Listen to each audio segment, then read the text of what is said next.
Alright, making a video. Yes, it's not going to impress too many people, especially lately. Ew.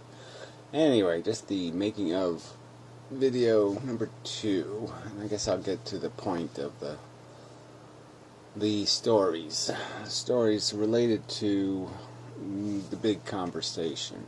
The big conversation about what life is in the universe. And so the point is to talk about stories, movie scripts, that kind of thing, that have been rolling around in my head that I've never really gotten around to writing about.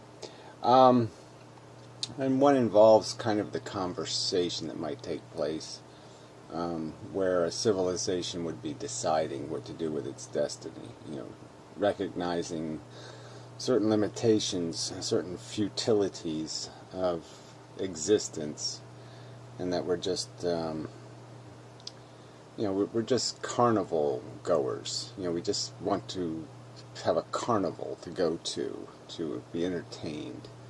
We're an audience feeding on an environment, and we just want the environment to make us laugh, or to give us an adventure, or a puzzle to solve, or some kind of thing. It's games. We just play games. That's what life is, just a series of little games you play. This video is kind of a game I'm playing. It has strategy involved. Try to do something meaningful, try to say something important. All that kind of crap is veiled in it somewhere.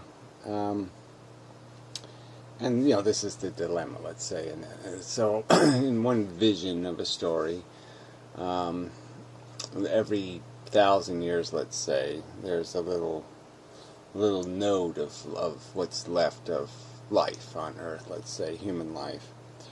And there's a decision to be made whether to try to do something with it. It's been shut down. And let's just say it restores random personalities from different eras. So there would be a person from say the year 2020, when they could have the technology, let's say, first have the technology to be able to store the essence of an individual, let's say digitally or something, 2030, whatever the number is. And then there'd be one from 2080 and to 2190 and 2250 or whatever. And these different beings would, over a series of conversations, talk about what life was and what potential it had, and decide whether to stay silent for another 1,000 years, or something like that, 10,000 we could say. And the idea would be they'd be listening to the universe while this was happening to see if it was making any noise. And so maybe circumstances would change, and there'd be some reason to change the decision that it's better not played with. It's just a dangerous commodity, consciousness. And so then you could have some sort of in-story, in the sense that you have this intergenerational thing, which could be interesting. It could create a scenario of Captain Kirk versus Spock, in terms of the further down the evolutionary line, the personality from the later years might be more cynical and clinical than the personality from the earlier year.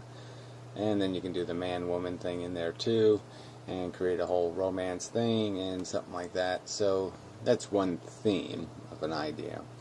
The other thing I've always been interested in, since I don't know how long ago I conceived of the notion of, probably 15 years ago, for something like that, maybe longer even, the idea of a replicating machine, a human-made machine that replicated, the idea that it would go to another planet, harvest what it could, mineralize wise, just create the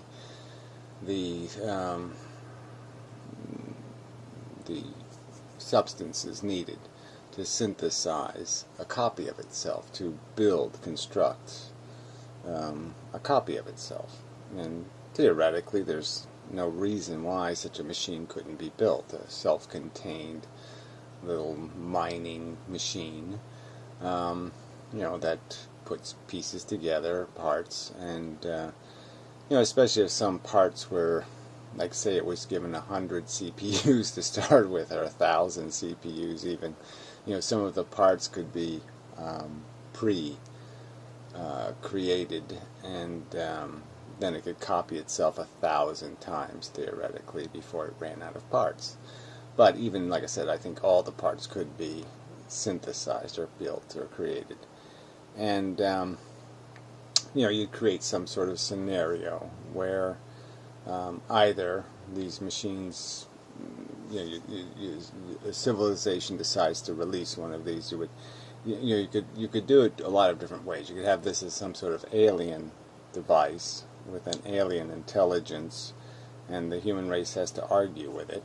It shows up, it declares us worthy of conversation, and then we have to demonstrate why we're doing something that it considers valuable or useful, and why we're not making a mess and cleaning up half of it. And somehow how we are a profitable enterprise. The parasite can justify itself.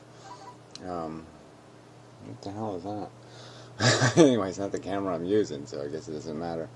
And so you can make the story interesting from two perspectives. You could have this coming to Earth and the dilemma of conversation with it, and it would be this highly intelligent thing, or you could even have it synthesize a body for the home intelligence lives in. And it could be interesting just because it would have a story of evolution that might be similar to our own and some other kind of bullshit like that. And, where you could do comparisons, cultural style comparisons between intelligent life as it evolved on some other planet versus Earth. I tend to avoid those kind of scenarios. I would tend to like to avoid those just because then it opens the door to some sort of possibility of this being a reality, which I think the evidence sort of indicates is not. Just as I pointed out with the replicating machine idea, you would think complex, highly complex, like our civilization with 1 million more years of technology, if that was possible, would certainly be capable of building such devices.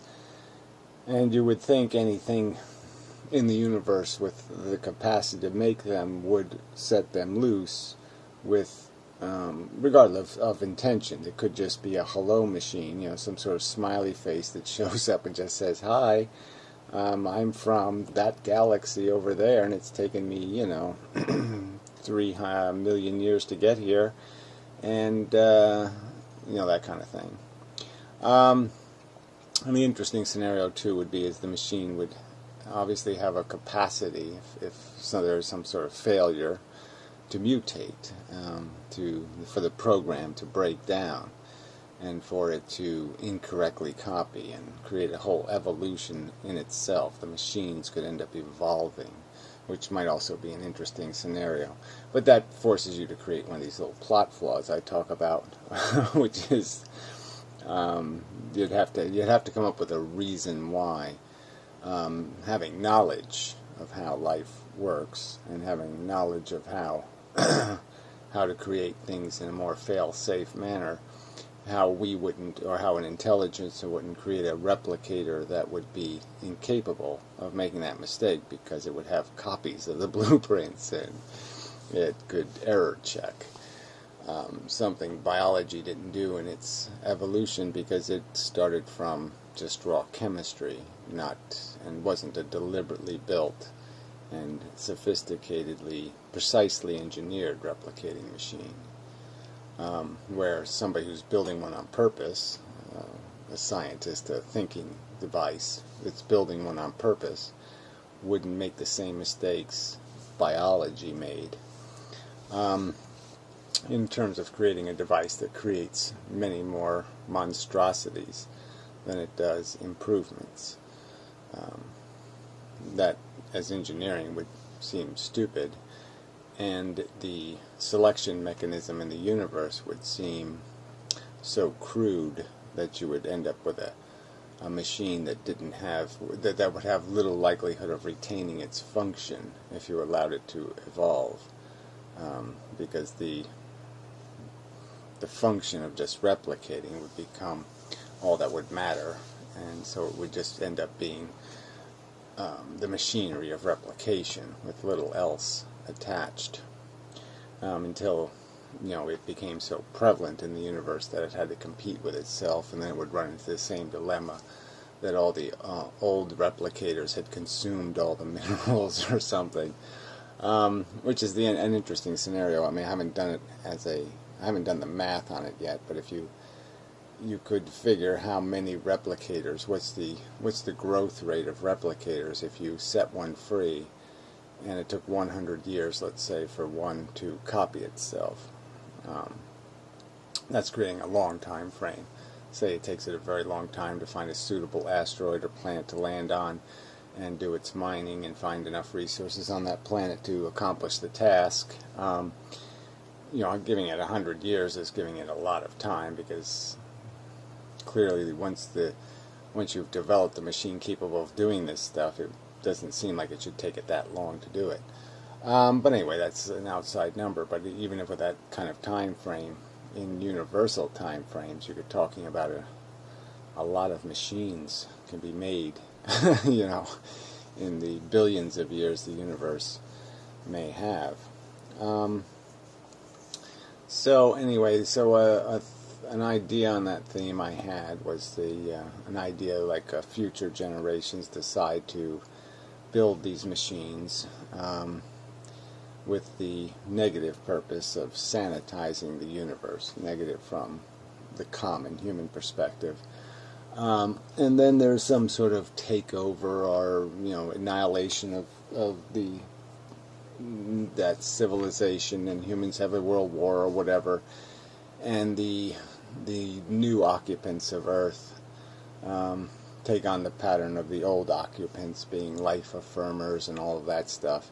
But they have lost a lot of their history. It's broken because of the war, the great, war. And so they don't have knowledge of this technology that we released into the universe thousands of years ago. And the replicator comes home to visit in the distant future and shows up with the test we wrote for it, thousands of years ago, and puts us to the test to see if we can earn our survival, answer the questions correctly, so to speak,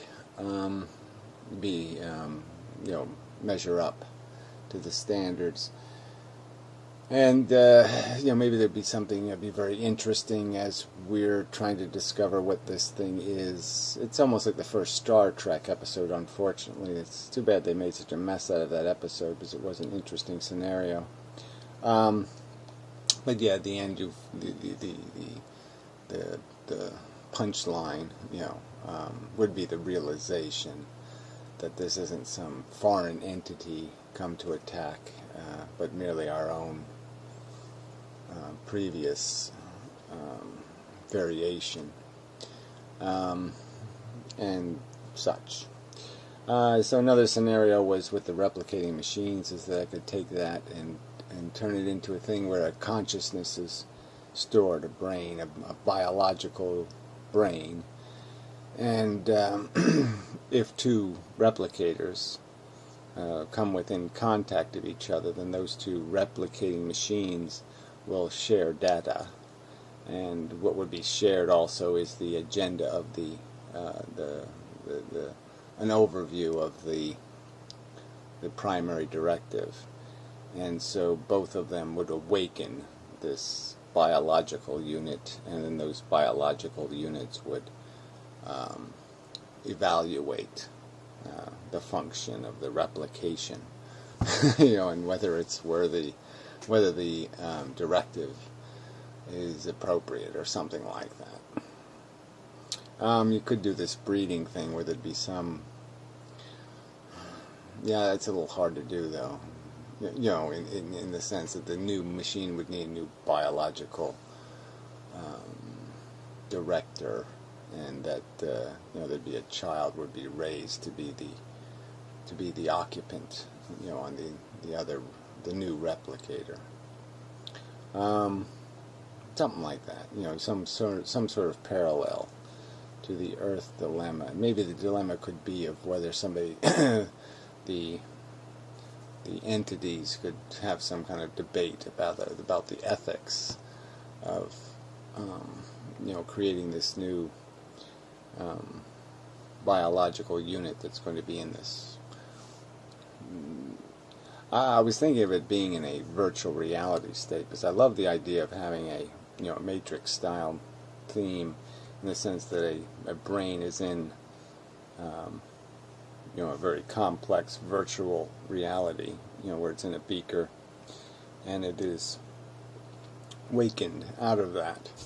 And just the idea that it would be, you know, all of a sudden the game would be interrupted. Like, you'd have a scene, like the movie would start with the person living some kind of normal life, or, you know, spectacular life, you know, throwing the winning pass in the Super Bowl or something, and right in the middle of that, all of a sudden some little digital text comes on the screen, you know, change of programming, blah, blah, blah. And, you know, the person is taken out of that virtual reality and placed in this, you know, wake-up mode of, you know, like, say, just like living your life now, and all of a sudden something would just, all of a sudden some text would just pop into this, you know, the reality you see would just fade away, and it'd be just some sort of new gameplay, new button to press, you know, to get your new instructions, you know, for the new game you're going to play. You know, might be an interesting thing to play out as a storyline. So anyway, those are the themes anyway that I'm thinking about. And I did write some stuff years ago, and, you know, I just don't think it's held up, you know, and so I think I need to think through it some more, and so I have to choose some sort of theme, and then I'll go maybe through some like scene 1, scene 2, scene 3 thing, just cut it into pieces, you know, beginning, middle, end, and do some work on the story outline. And yeah, so, you know, you want to participate in comments and that kind of stuff, fine. If not, not. Figure it can't hurt. So these might be videos of absolutely no value to some people, and I can understand that. I mean, you know, most of the videos are of no value to most people, so I guess there won't be anything new there. But just thoughts running through the head, and you know, and definitely the theme of the recognition of our, you know, of the dilemma that we are describable as rats in a maze. We are quite literally describable as rat-like creatures in a contrived, synthetic, kind of hopeless perversion, modification of the gameplay. We're not playing a natural game, and we're not playing we're not playing a crude natural game anymore, but we're not playing a smart game either. We're somewhere, you know, better than, you know, grotesquely reflexive, but we are not at all sophisticated in the sense that we are still behaving primarily as instructed by biological necessities, impulses, and psychological, cultural bullshit.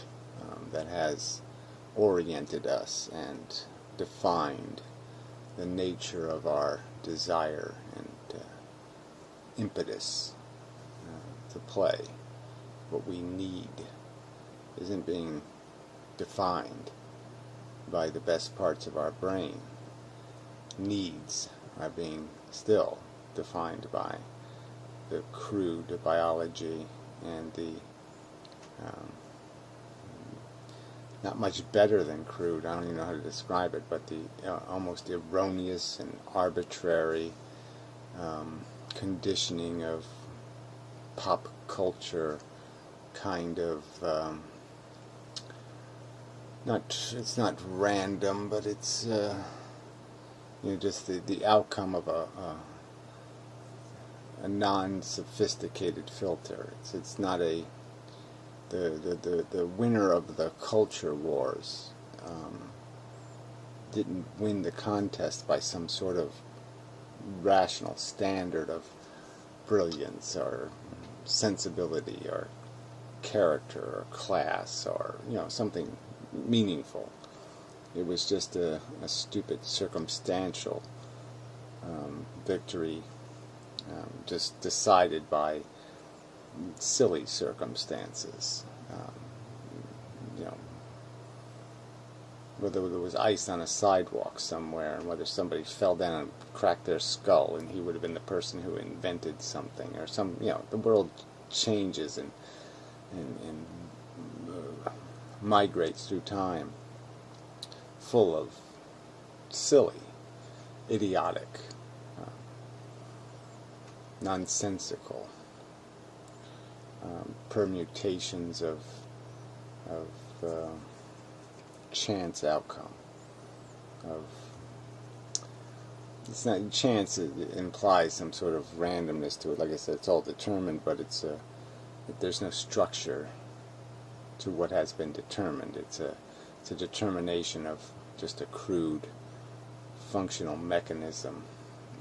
The rope is going to break. You just don't know what day it breaks on. It doesn't matter what day it breaks on to the rope or to the circumstances that will break the rope, but it will matter to the things underneath the piano the rope is holding up.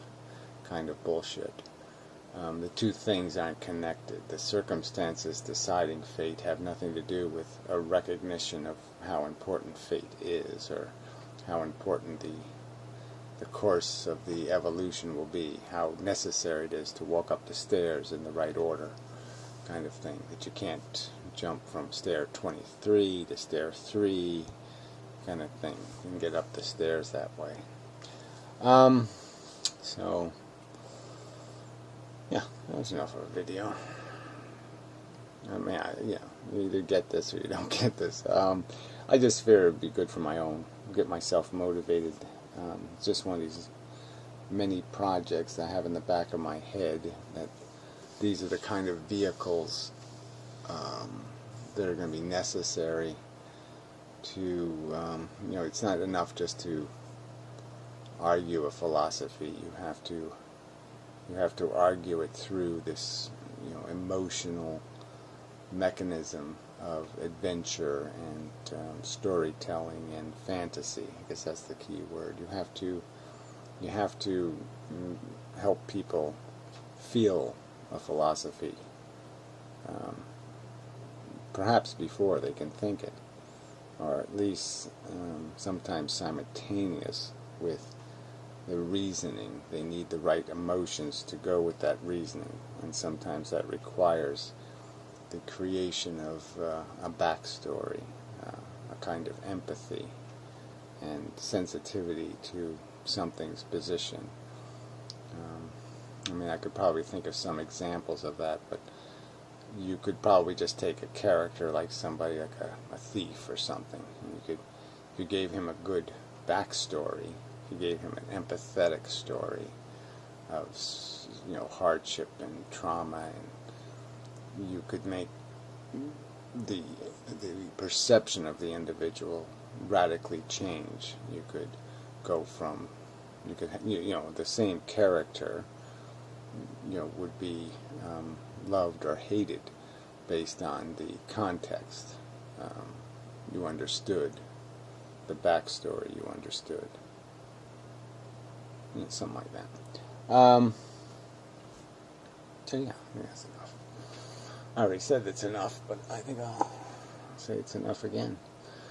So anyway, keep doing what I'm doing, keep messing around here, but yeah, it's really kind of discouraging. The level of participation and support is very thin. So, then that's part of the reason why I have to do something new and different. And I want to do something more meaningful than just attempt to make a funny video or something. I mean, I could go back to doing that, and that might help marginally, view numbers and such. But I want to do something, I think, more substantive than that. Yeah. So anyway, until next time.